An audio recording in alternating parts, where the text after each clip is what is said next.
Mga igsoon ko ni Kristo, kumusta? Now, ang i-share karon sa inyo ha is about sa usa ka story sa usa ka hari nga dulay upat ka asawa. So, ang first niya nga asawa ah mao ning usa ka asawa nga ginapalitan niya og pinakamahal nga bestida or sanina no, sa iyang gingharian. He make sure nga kani nga asawa siya mo'y pinaka nindot no o ginasuot nga sinina siyang bestida. So inaana gyud ka importante sa iyaha kining asawa. Now ang ikaduha niya nga asawa, brothers sisters in Christ, wala man niya paliti og pinakanindot nga sinina. Pero mao ning asawa nga iyang ginauban kung moadto siya sa ubang gingharian. Sa lato nga pagkasulti, proud kay siya ni iyang ginapaila sa uban nga mga hari, magbisita siya sa dunay mga event nga ilahang kuan ilang atuan o bisan sa pag ah, suroy niya no sa tibuok kalibutan mo ni nga asawa ang iyang ginadala. Ang ika-third nga wife, brothers sisters in Christ, wala man niya mapaliti og mahalon nga sinina, wala po din niya nagsuroy sa tibuok kalibutan. Apan kani pinaka-patience ni siya nga kuan nga asawa. Panahon nga nay problema ang hari, mo ni siya permi maduolan sa hari. Ug bisan sa kalipay o kasakit, nag-uban gyud ni siya perminti sa hari. Ang ikaupat nga asawa, brothers sisters in Christ, mao ang pinaka-loyal nga asawa sa hari. Apa lang hari, wala man mahigugma niya. Lisod gay mapansin sa hari ang love nga gipakita ni maong ikaupat nga asawa sa iyaha. Pero kini ikaupat nga asawa, mga igsoon, muning asawa nga dako kay contribution sa iyang gingharian. Muning asawa nga loyal kay sa iyaha bisan asa siya naagyo ni siya. Na usa ka adlaw ang hari, mga igsoon, nagsakit. Unya nakahunahon na siya nga murag hapit na siya mawala sa kalibutan. So niabot siyang hunahuna, nakoy upat ka asawa. Pero kining upat ka asawa na ako, mamatay ko. Kating mingawag yapon ako, hindi magyapon ni mauban, madala nako. So yang gipatawag ang upat ka asawa. Unang asawa ni abot.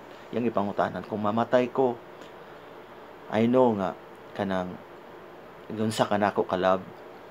Pero kung mamatay ko, andam ba ko nimong ubanan sa akong kamatayon?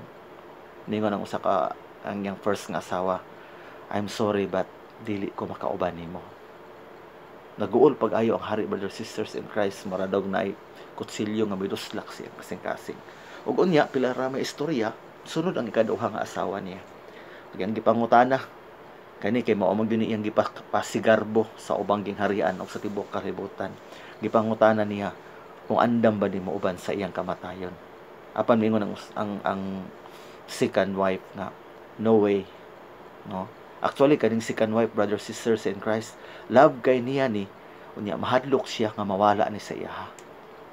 Apan sa tong panahon nga gipangutana mingon mga no way, bata pa man ko, pwede siguro basin maminyo pa ko sa lain. Samot kaguol ang hari, brothers sisters in Christ. Una kahunahon na siya si katulo. Kang katulo till death do us part, naamo gyud to sa iyang ka sana kalisdanan nag-uban sa iyaha, no. So iyang gipatawag og miingon ang ikatulong asawa, walay problema sa kuha, pero kana akong ginaubanan sa imong mga problema, sa imong kalipay o kasakit. Apan pasaylo ako pag-abot sa imong kamatayon, medyo ko makauban nimo. Ang pinaka-last thing nga ako mahimo siguro sa imo is maubanan ta ka dito sa imong lubnganan, apan dili sa imong kamatayon. Maigsuon, mugno pag-ayo ang hari. Ug unya nay tingog siya nga nadunggan og miingon, Ako mauban ko nimo. Bisan asa pa ka, ubanan ta ka. Sa iyang paglingi, mga igsuon, iyang nakita ang kaupat niyang asawa. Niwang na kaayo. Masakiton. Og unya mingon ang hari, dapat day unta, ikaw unta to ang akong giatiman. Ikaw unta ang gitagaan akong time. Ikaw unta ang naa-perminti sa akong hunahuna og akong kasing-kasing tungod kay ikaw maday makauban ako. Now, brothers, sisters in Christ, ang istorya sa usa ka hari nga dunay upat ka asawa, istorya natong tanan. Ngano? Because ang first wife nga nga pasabot gipalitag sa nina is our body. Di ba? Pila man ang gasto nato para magpagwapa tag magpagwapo. Mopalit tag mahalon nga sinina, sapatos ug uban pa. Apan sa atong kamatayon mga igsoon, ang atong lawas dili makauban sa atoa. Ikaduha nga asawa mga igsoon, ayang gisuroy sa tibuok kalibutan is ang atong bahandi. But brothers, sisters in Christ, bisag unsa pa kadako sa atong bahandi, panahon sa atong kamatayon, ang atong bahandi dili gyud mauban nato. Ang uban pa gani, awayan pa gani sa mabilin nga mga pamilya o parente. Ang third, brothers, sisters in Christ, nga patience kaayo ni nga asawa, pasensyosa kaayo ni sa iya, og na mga problema mo iyang maduulan is ang ato ang pamilya. Di ba? Natay mga problema, pakahimo tag sayop, kung unsa nato kahimog sayop, pero ang atong pamilya dawaton ta sa atong pamilya. So nga na, brothers, sisters in Christ, pero panahon nga mamatay ta, dili gyapon sila makauban nato. Taman ra sila sa vigil, tama ra sila sa atong lugnanan.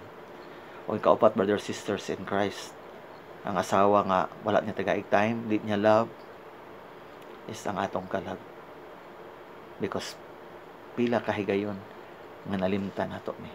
May igsoon nga atong kalag dako kayo og contribution sa tuwa. Because kung wala ni, wala ta.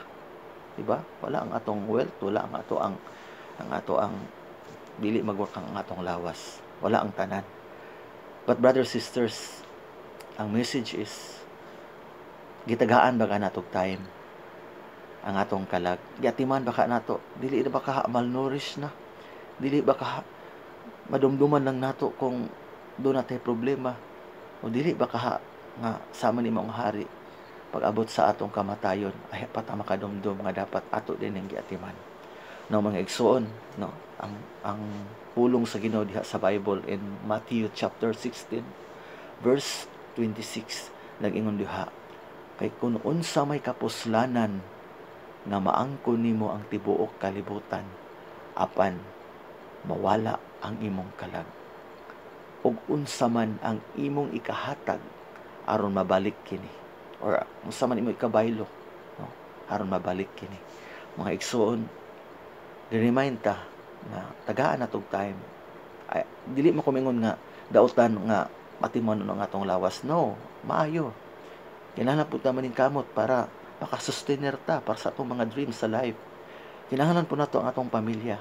But brothers, sisters in Christ, my message is ang atong kalag dili unta nato malimtan. Ato untang atimanon. So mga igsoon, salamat kayo sa pagsunod ninyo sa akong video. God bless you, brothers, sisters in Christ.